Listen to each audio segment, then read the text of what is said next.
When I joined the Senate in 2010, China put rare earth export controls on Japan, following a territorial dispute over islands they claimed ownership of, which should really sound familiar to all of us. From that moment, through the Energy Act of 2020, which created the critical minerals list itself, through my last day in the Senate, I focused on this issue. And while there has been good legislation, there remains much more to be done. If I could leave you with one thing today, it's to impress the urgent need for us and our allies to have strong, reliable, critical mineral supply chains across the three phases: extraction, processing, and manufacturing, so that no part of the process is in the hands of an adversary. The solution includes the use of our financing tools, like the Development Finance Corporation, the Defense Production Act, and the Export-Import Bank. We need to reauthorize and strengthen these key financial tools so that we have a full toolbox.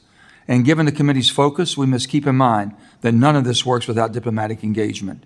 The Senate Department must focus on energy security with experts who understand the complexity of resource economics and energy geopolitics, with emphasis to prioritize the issue in country. Finally, we need to make sure that this effort is coordinated so that efforts across so many agencies are effective and don't work at cross purposes or waste investments. Here's why this matters now more than ever. Just like Putin weaponized Russia's oil and gas resources to try to scare off Europe from supporting Ukraine, Xi Jinping and the Chinese Communist Party are more than willing to use critical minerals as leverage to put Americans and the free world at risk.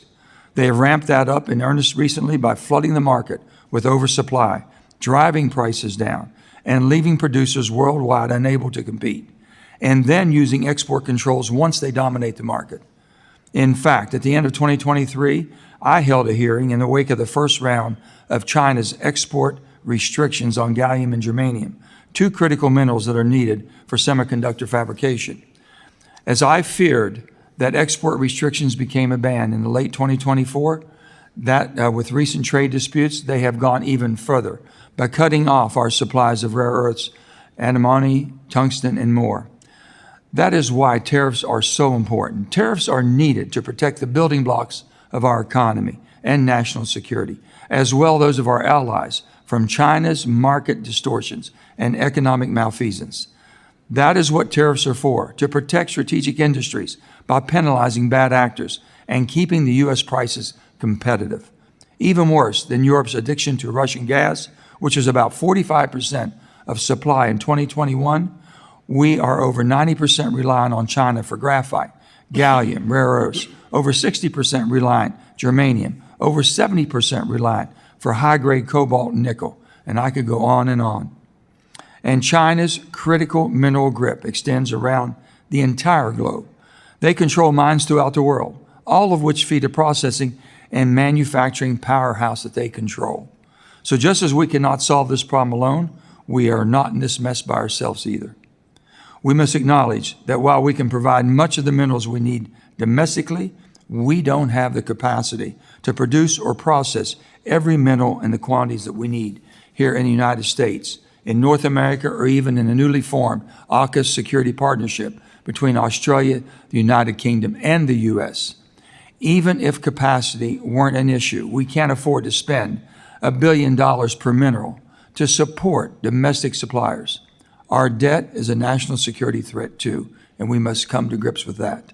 Permitting reform is essential to fast-track domestic production, but we also need to ensure that we are working with trusted and reliable partners when it comes to overseas mineral sourcing. That means looking first to friends like Canada, Australia, Japan, and Norway, but also building new trusted partners throughout efforts like the Mineral Security Partnership and countering China through the energy and mineral diplomacy efforts under the committee's jurisdiction. We must also be extremely cautious of our policies where the Chinese have a majority of control, like the Democratic Republic of Congo and Indonesia, and don't get sucked in when they have total control either. So in closing, the time to solve this issue is now, and Congress has a grave responsibility to step up to the plate.